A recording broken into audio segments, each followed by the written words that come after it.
Hello दोस्तों, KLD classes में आप सभी का स्वागत है। आज हम बात करने वाले हैं पीएफ अकाउंट के बारे में कि जो पैसा आपके सैलरी से अगर कटता है, एक निश्चित रूप में कटता है, उसके बारे में हम बात करेंगे।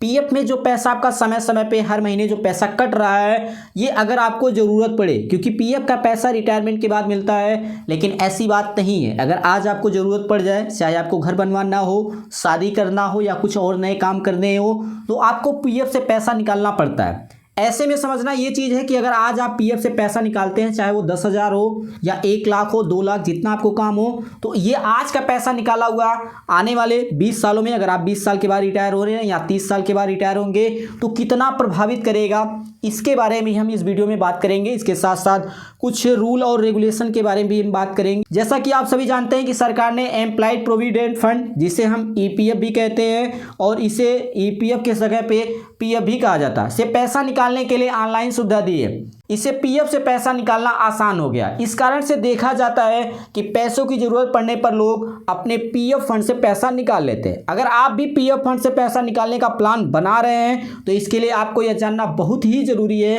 कि यहाँ से पैसा निकालने पर आपके रिटायरमेंट फंड को कितना नुकसान होगा। इसे हम एग्जाम्पल से समझेंगे तो बात और क्लियर हो जाएगी। जैसे अगर आपके रिटायरमेंट में 30 साल मान लीजिए समय बाकी है और अभी आप पीएफ अकाउंट से कितना पैसा निकाल लेते हैं, 10,000 रुपये, तो इससे आपके रिटायरमेंट फंड पर 1,14,000 रुपये का असर पड़ेगा। यानी आपके रिटायरमेंट के समय इतने रुपए आपको कम मिलेगा। ये बातें आपको समझनी होंगी। कुछ और एग्जाम्पल से, कुछ और आंकड़ों से इसे समझा जाए। जैसे आज अगर आप 20,000 रुपये निकालते हैं, आपको 20,000 का काम है तो 20,000 आपने निकाल लिया, और आप 20 साल के बाद रिटायर होंगे, तो आपका जो पीएफ अकाउंट में जो पैसा आपको टोटल मिलेगा, उसमें 1,01,000 रुपये कम मिलेगा। वहीं अगर आप 30 साल बाद रिटायर होंगे तो 2,28,000 रुपये कम होगा। वहीं अगर आज आप 3 लाख रुपये निकालते हैं तो 20 साल बाद अगर आप रिटायर होंगे तो 15,22,000 कम मिलेगा। वहीं अगर आप 30 साल बाद रिटायर होंगे तो 34,30,000 रुपये कम मिलेगा। ये थोड़ा बहुत आंकड़ा कम हो सकता है। ये चीज़ें आपको समझनी होगी कि आज अगर जो पैसा आप पीएफ से निकालते हैं, कोई भी काम हो, कोई भी इमरजेंसी हो, तो इस तरह से पीएफ से अगर हम पैसा निकालते हैं तो उसको लेकर कुछ नियम है, उसके बारे में भी हम यहाँ पे चर्चा करते हैं। जैसे अगर किसी मेंबर की नौकरी चली जाती है तो वह 1 माह के बाद पीएफ का 75% पैसा निकाल सकता है। इससे वह बेरोजगारी के दौरान अपनी ज़रूरतें पूरी कर सकता है। वहीं पीएफ में जमा जो आपका 25% रह जाएगा, उसको जॉब छूटने के 2 महीने के बाद आप निकाल सकते हैं। वहीं अगर बात करें कर्मचारी को किसी कंपनी में सेवाएं देते हुए 5 साल पूरे हो जाते हैं और वह पीएफ निकालता है, तो उस पर इनकम टैक्स की कोई लायबिलिटी नहीं होगी। 5 साल की अवधि एक या इससे ज़्यादा कंपनी को मिलाकर भी हो सकती है, लेकिन कुल अवधि कम से कम, ध्यान रखिएगा, कम से कम 5 साल होना जरूरी होता है। अगर कर्मचारी नौकरी में 5 साल पूरे होने से पहले पीएफ खाते से 50,000 रुपये से ज़्यादा की राशि निकालता है तो उस पर 10% का क्या लगेगा, टीडीएस भी लगेगा। ये ध्यान रखिएगा। वहीं अगर आपके पास पैन कार्ड नहीं है तो आपको ये टीडीएस जो 10% लग रहा था वो बढ़कर 30% होगा। हालांकि अगर कर्मचारी 15G, एक फॉर्म है 15G और 15H, अगर सबमिट करते हैं तो कोई टीडीएस नहीं काटा जाएगा। ये चीज़ आपको समझना होगा। तो चलिए हम बात कर लेते हैं कि 15G और 15H फॉर्म क्या होता है। खुद से की गई घोषणा वाला फॉर्म होता है। इसमें आप यह बताते हैं कि आपकी आय टैक्स की सीमा से बाहर है। इसे नहीं भरने पर मान लिया जाता है कि आप टैक्स के दायरे में आ रहे हैं, और फिर ब्याज से होने वाली आय पर जरूरी टीडीएस काट लिया जाता है। फॉर्म 15G या फॉर्म 15H 1 साल के लिए होता है। हालांकि फॉर्म नहीं भरने पर जो टीडीएस काटा जाएगा उसे वापस नहीं मिलेगा। ये ध्यान रखिएगा। वहीं अगर हम नियमों की बात करें, थोड़ा सा और विस्तार से बात किया जाए, नियमों के मुताबिक सैलरी पाने वाले लोगों को अपने वेतन और महंगाई भत्ते की 12% रकम पीएफ खाते में योगदान करना अनिवार्य होता है। वहीं कंपनी की ओर से जमा की जाने वाली राशि में से 3.67% ईपीएफ में जमा होता है, बाकी 8.33% कर्मचारी पेंशन योजना में जमा होता है।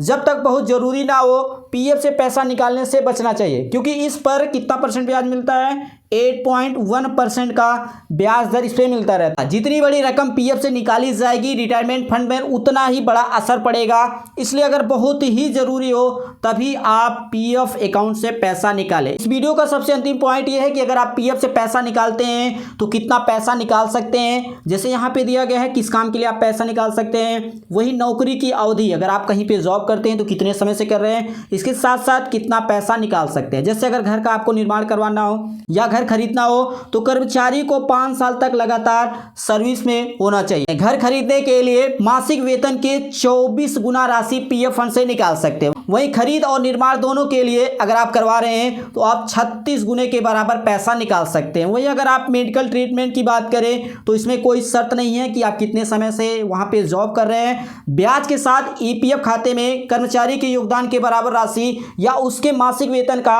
6 गुना जो भी कम हो उतनी राशि आप निकाल सकते हैं। तो ये सब रूल है, आप सभी जान लीजिए। इसके साथ साथ अगर आप होम लोन का भुगतान कर रहे हैं तो कर्मचारी को 3 साल तक लगातार सर्विस में होनी चाहिए और वो कितना पैसा निकाल सकता है तो 90% राशि निकाली जा सकती है। इसके साथ साथ कुछ और पॉइंट है, जैसे 2 पॉइंट और बच रहा है। पहला है कि घर की अगर आपको मरम्मत करवानी है तो कर्मचारी को घर के निर्माण के पूरा होने की तारीख से 5 साल तक निरंतर सेवा में होना चाहिए। वही मासिक वेतन के 12 गुना के बराबर राशि निकाली जा सकती है। और सबसे अंतिम पॉइंट ये है कि अगर शादी की बात आ जाए तो कितना पैसा आप निकाल सकते हैं, तो एक कर्मचारी को 7 साल तक लगातार सर्विस में होना चाहिए। वहीं ब्याज के साथ कर्मचारी के योगदान का 50% तक निकाला जा सकता है। तो ये था हमारा आज का सबसे इम्पोर्टेंट वीडियो कि अगर आपको पीएफ में पैसा मिलता है तो कितने समय के बाद अगर पैसा आज आप निकाल रहे हैं तो फिर आने वाले 20 साल 10 साल जो भी है आपकी रिटायरमेंट बची है तो किस तरह से वो नुकसान होगा।